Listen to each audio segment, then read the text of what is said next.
在福建东山岛的海滨石崖上，有一块著名的风洞石，被称为天下第一奇石。它就是东山风洞石。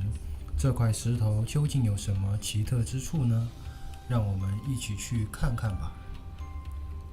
东山风洞石耸立在陡崖上，它高4.73米，宽4.57米，长4.69米，大约重200吨，上尖底圆，像一颗巨大的仙桃被放在一块向海面倾斜的磐石上。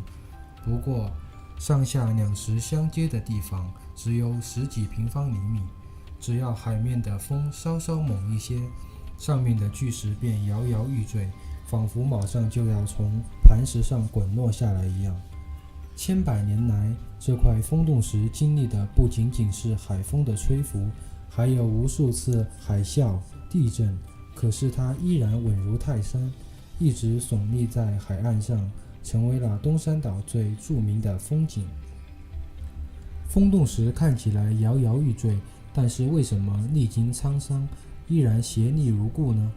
原来，尽管上面岩石和下面岩石的接触面非常小，但仍有几个接触点支撑着，而且上面大石的重心偏下，只会微晃而不会发生滚动，就像不倒翁的道理一样。不过，风洞石形成的原因却是一个未解之谜。有些人认为，风洞石是外层空间的陨石坠落于此，经过常年的风化，慢慢演变成现在的状态。有的人认为，巨石从高处滚落，经过地质变化，巨石下方形成断崖，巨石就成了现在的风洞石。